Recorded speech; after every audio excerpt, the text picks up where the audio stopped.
Së pari, ne jemi pyetur shumë gjatë pranverës, atëherë kur ne kërkonim votimin e fshehtë.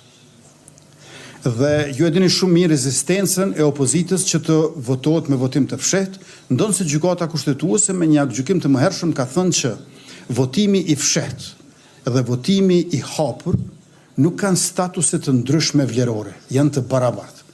Meqense atëherë kryesuesi i seancës konstituive, Avni Dehari, e provoi 6 herë votimin e hapur në gjysmën e 2 të prillit, pa sukses, ne thamë të aprovojmë votimin e fshehtë.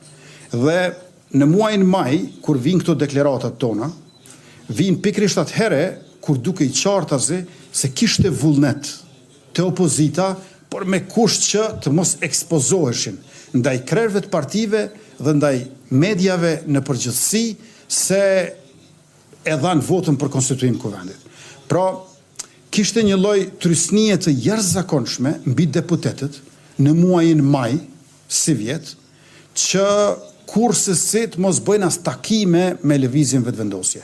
E votimi i fshehtë për neve edhe ishte e drejtë, ligjore, edhe ishte obligim politik për t'i konstituar institucionet që fillojnë me atë të kuvendit të legjislaturës 9, por në anën tjetër ishte edhe shans për dal nga gërçi. Dhe unë besoj që në atë periudhë, po të votohej me votim të fshehtë, Albrina Haxhiu i ka pas 61 votë. Edhe sot e kësaj dite mendoj asaj. Tash nuk mund të kthehemi se s'do ta aprovojmë asnjëherë më. Po, ose nuk dihet. Unë jemi bindur që në atë kohë Albulena i ka pas 61 vota me votim të fshehtë. Dhe insistimi im ka qenë më testoni, pra më provoni.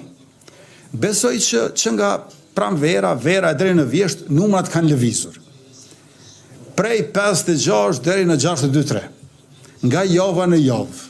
Dhe dje ishin 56, tash janë 3-4 deputet që na e kanë thënë shumë qartë, bëni ju 60 vota, ne jemi i 61.